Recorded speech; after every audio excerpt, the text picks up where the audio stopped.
So the head of the Israeli intelligence services just issued a warning saying that the worst is still ahead of us and that complex days are ahead.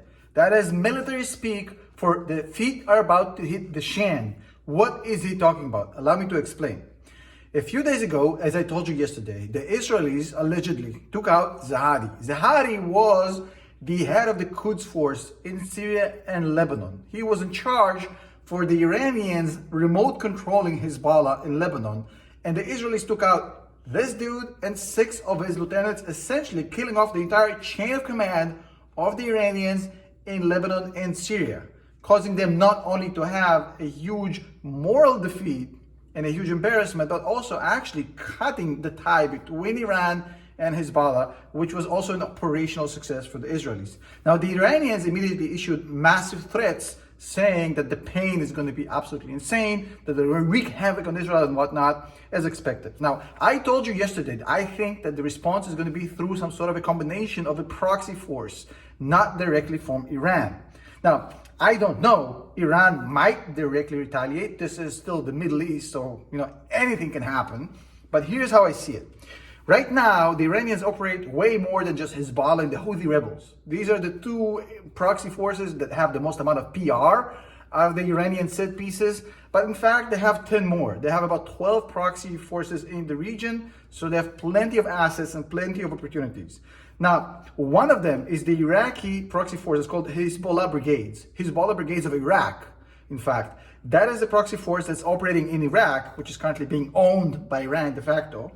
And they actually have a border with Jordan.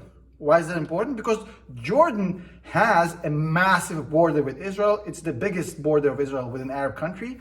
And Jordan actually has a peace deal with Israel. And Jordan is 70% Palestinians, 7-0. So the majority of Jordanians are actually Palestinian. The king and his family are Hashemites, they're a minority. But the Jordanians, the Hashemites, essentially signed a peace deal with the Israelis. But the majority of Palestinians absolutely despise and hate Israel, especially now. So Jordan is now essentially in the problem because the Iraqi proxy force of Iran is now pushing towards inside Jordan. Now, they have about 12,000 proxy people that are already operating inside the Jordanian border on behalf of the Hezbollah brigades of Iraq. What they're trying to do right now is 2 things, the Iranian that is. Number one, they're trying to get weaponry, RPGs, actual light infantry weaponry and stuff like that inside Jordan to militarize and arm those 12,000 people that they have in Jordan.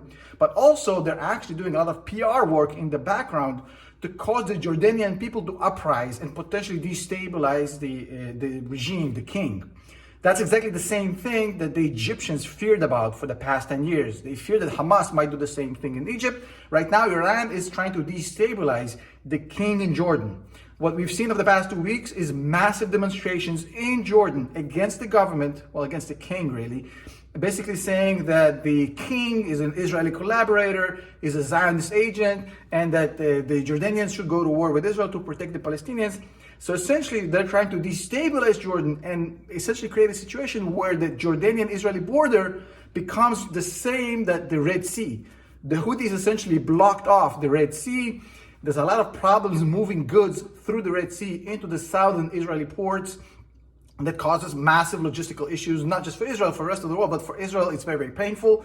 So the Israelis are now essentially facing a situation where the Iranians are trying to cause a problem with the land bridge, because the Israelis have a land bridge with Jordan and with the UAE, through which a lot of goods, mainly agricultural goods, actually move into Israel. So right now, Iran is basically saying, we're going to take that away from you because we're going to destabilize that border the same way we closed you off on the Red Sea. Now, obviously, they want to avenge Zahadi's death. They want to, send a message. They want to help Hamas survive Gaza by getting the Israelis to divert forces to the Jordanian border. But I don't think they want a direct war with Israel, which that kind of modus operandi actually gets them. Proxy force will cause pain for Israel, but will not start a direct war. Now, here's the thing. What I think happens next, I think if the Jordanians actually get destabilized, the Palestinian Authority in the West Bank, which is directly the border with Jordan, will be next. So the Jordanians are basically in the same boat with the Palestinian Authority, with Abbas and the PLO. If they get destabilized, the PLO gets destabilized, which is the wet dream of Hamas supporters in Iran. So right now, the Israelis, the PLO, and the Jordanians are somehow ended up on the same side. Only can happen in the Middle East. I believe this is just the start. We're going to see the Hezbollah actually increase attacks to avenge Zahadi's death. We're going to see the Houthis increase attacks, and potentially more proxy forces from Jordan essentially increasing things, but not directly from Iran, although I might be wrong because this is the future and we might see more from Iran directly. In any case, we are headed for escalation, not de-escalation. And I told you this 2 weeks ago. Remember when they started doing the hostage negotiations? I told you that thing ain't gonna lead to no release of hostages. Right now you're seeing why. We're only getting worse and worse. I'll see you in the next video.